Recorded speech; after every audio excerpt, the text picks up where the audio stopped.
संकेही के आज के वीडियो लेक्चर में हार्दिक स्वागत।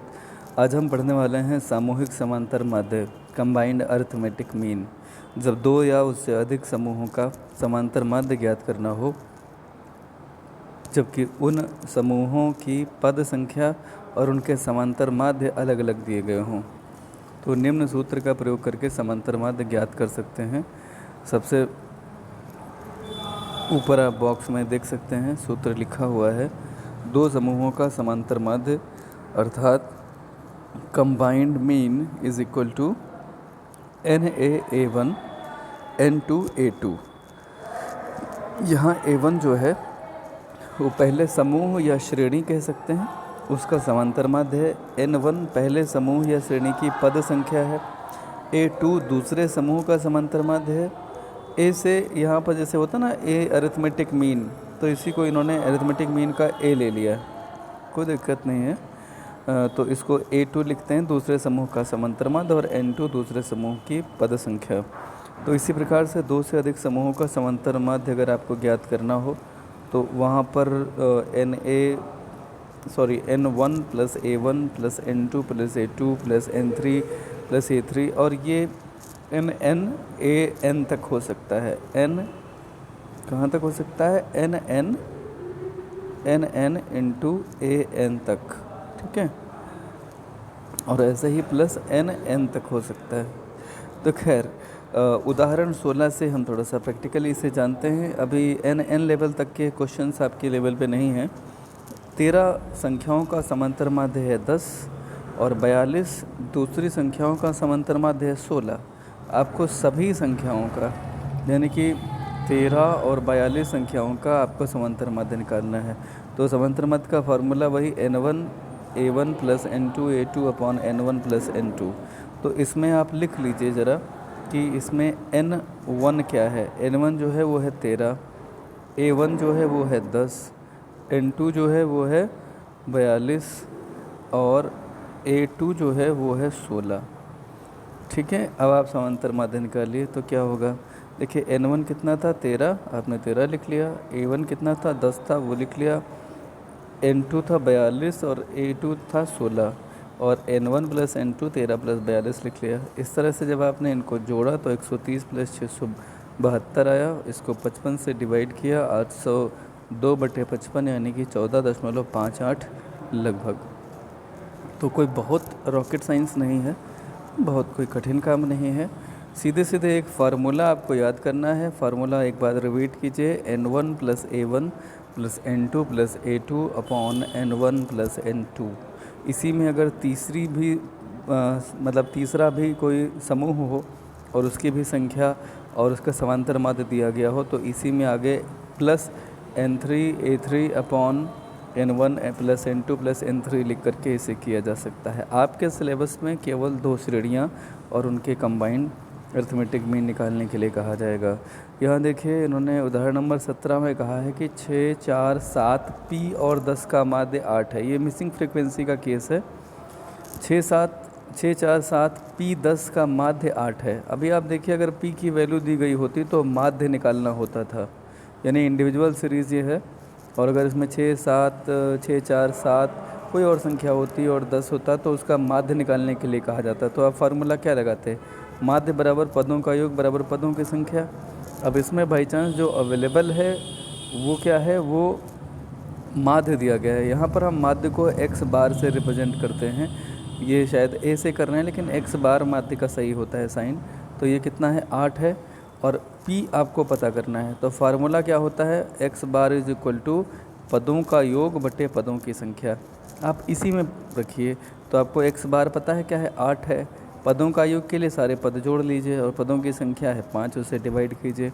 तो फिर ये 5 इधर बराबर के इस साइन में आप पाएंगे कि ये डिवीज़न में है, तो आप जब इसको इधर लाएंगे तो ये मल्टीप्लिकेशन में हो जाएगा और इधर बचेगा 6 7 और 10 मिला के 27 प्लस P।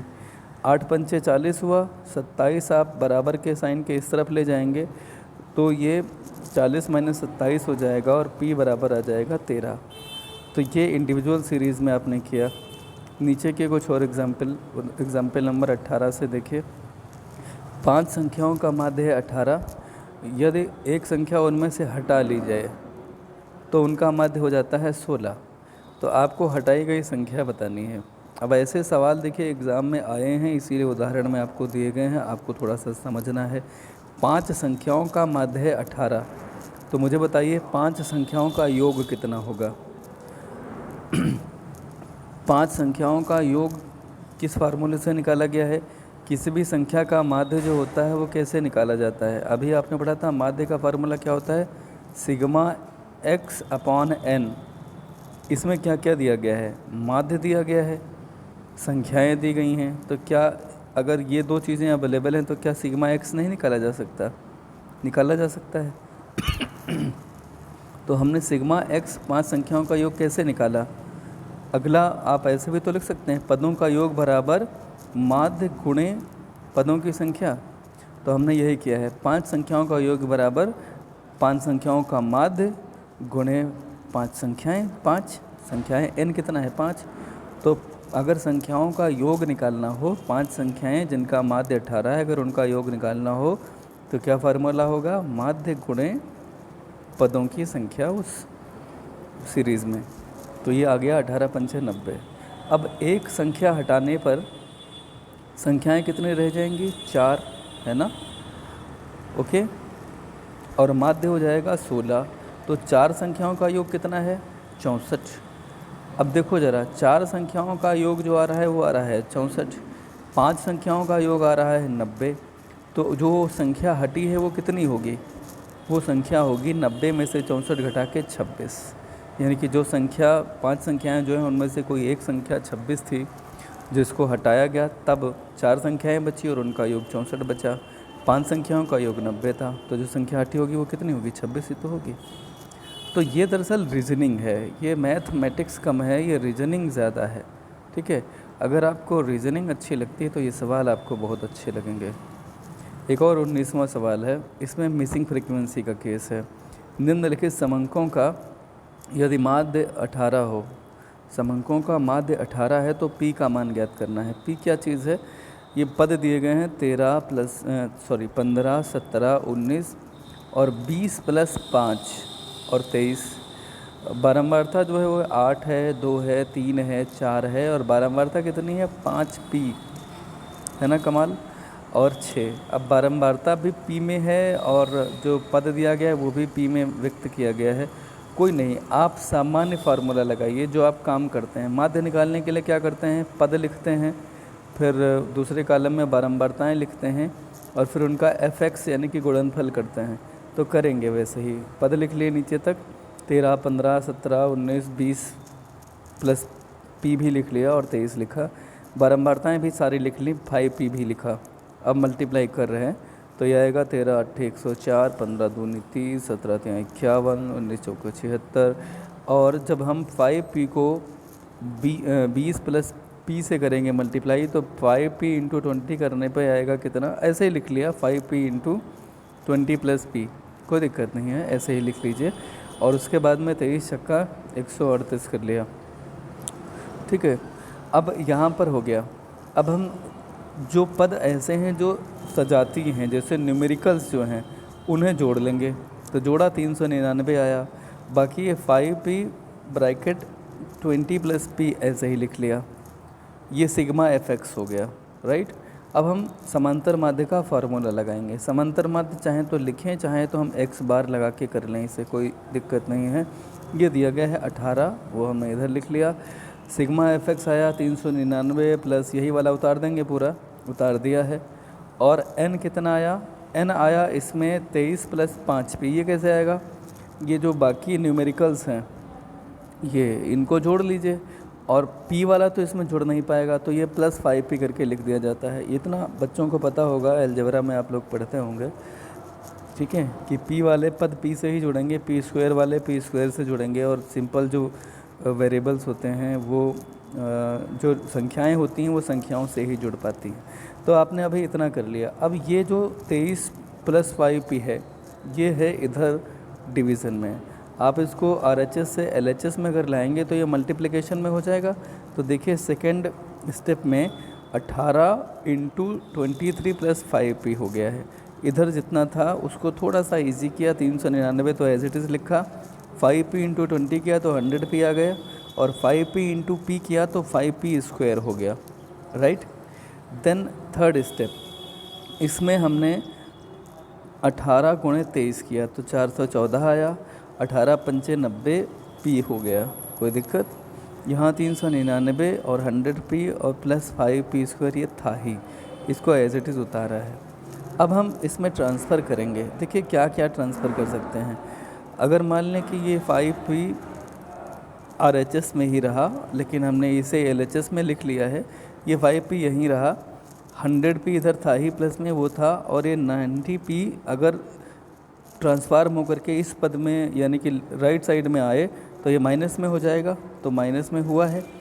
और बाकी न्यूमेरिकल जो थे वो 399 इधर थे प्लस में थे, लेकिन ये माना गया है कि इनको हम जो है लेफ़्ट साइड में लाएं, क्योंकि जो ज़्यादा होता है उसमें से उसको उधर रखते हैं और कम वाला घटाते हैं। तो 414 इधर था, वो इधर रखा गया, इसे माना गया कि 399 को दूसरे साइड में लाया गया, तो वो आ गया 414 माइनस 399। तो आपका ये नीचे बचा क्या, 5p स्क्वायर, 100 में से 90p घटाने के बाद 10p बचे, और 414 में से 399 घटाने के बाद 15 बचे। अब इस 15 को आप इस साइड में अगर ले आएंगे तो ये माइनस का 15 हो जाएगा। अभी इन्होंने वो नहीं किया, अभी इन्होंने 5 से इसको डिवाइड किया, तो 5 से डिवाइड करने पे इधर क्या बचेगा, ठीक है, डिवाइडिंग बाई 5, 5 से डिवाइड करोगे तो क्या बचेगा, p स्क्वायर प्लस 2p, और बराबर के साइड में इधर बचेगा 3, अगर इधर ले आएंगे तो ये माइनस का 3 हो जाएगा। अब हम इसका गुणनफल, इसके गुणनखंड करेंगे, जैसे कि हम करते हैं। तो हमने इसको देखिए इस तरह से इसके गुणन कर लिए कि हम 2p को अगर चाहें तो 3p माइनस p लिख सकते हैं। इसका दोनों का मतलब तो 2p ही है ना प्लस का, और ये इसलिए क्योंकि हमें इसका गुणनखंड करने हैं। तो इसका नियम क्या होता है, इसका नियम वही होता है कि जब हमने इसे ऐसा करा तो हमने पाया कि ये इनका योग 2p ही है। अब हमने इसमें जब ये हमने बना लिया तो हमने इसमें p कॉमन लिया, तो क्या बचेगा, p प्लस 3, और यहाँ -1 कॉमन लेंगे तो p माइनस p में से -1 निकालेंगे तो प्लस का p बचेगा, और इसमें से -3 में से -1 निकालेंगे तो प्लस का 3 बचेगा। तो इस तरह से अब आप p प्लस 3 को कॉमन लेंगे तो लिया तो बचा क्या, p माइनस 1, ये 2 कॉलम बन गए हैं। अब अगर आप देखें तो p की वैल्यू क्या आई, +1 और -3, तो -3 तो अग्राह्य है, हो नहीं सकती, तो p की वैल्यू कितनी हो गई, 1 हो गई, 1। आप अगर चाहें तो इसे चेक करके रख सकते हैं इसमें, जैसे यहाँ पर अगर आप देखें, अगर p की वैल्यू 1 है तो ये बेसिकली 23 आएगा, n कितना आएगा, 23। और यहाँ पर भी अगर p की वैल्यू कितनी है, आई मीन जस्ट मिनट, यहाँ पर ये कितना हो जाएगा, ये हो जाएगा 21, पद हो जाएगा 21, और ये बारंबारता आपकी 5 ही रहेगी। अगर आप इसके साथ इसे करके देखें तो आपका जो माध्य है वो कितना आना चाहिए, 18। अगर आ जाए तो इसका मतलब आपका आंसर सही है, ठीक है। वैसे आंसर तो सही है ही। तो कुल मिला करके ये आपने अभी तक जो पढ़ा है वो ये सारी चीज़ें आपने स्मरणीय बिंदु में पढ़ ली हैं। इस तरह से आपका ये जो टॉपिक है ये पूरा होता है। अब आप इसमें सारे प्रश्न करने की स्थिति में हैं। जो प्रश्न आप ना कर पाएँ, सारे सवाल एक तरफ से स्कैनिंग करते चलें, जो आप ना कर पाएँ उसका फ़ोटो क्लिक करें और ग्रुप पर मुझे भेजें। अगर आपको वो नहीं समझ में आता है तो मैं आपको उसे समझाऊंगा, उसे कराऊंगा। नहीं समझ में आएगा फिर भी तो उसका सलूशन आपको अगले वीडियो के माध्यम से प्रस्तुत करूंगा। तो आप सभी का काम यही है कि आज आप सारे प्रश्न पढ़ लीजिए। इसमें से जितने भी प्रश्न दिए गए हैं सब आपको पढ़ लेने हैं। और अगर आप ये 35 प्रश्न हैं, अगर आपको इसमें कहीं पे भी किसी को कोई भी समस्या है तो वह अपनी समस्या मेरे समक्ष रखेंगे, ठीक है। कल आपके पास कल तक का समय है। कल हम इसी चैप्टर के प्रश्नों को जो आप पूछेंगे उनको डिस्कस करेंगे कल के वीडियो में, और परसों से हम आगे के टॉपिक यानी कि मध्यिका के लिए बढ़ जाएंगे, ठीक है। बहुत बहुत धन्यवाद।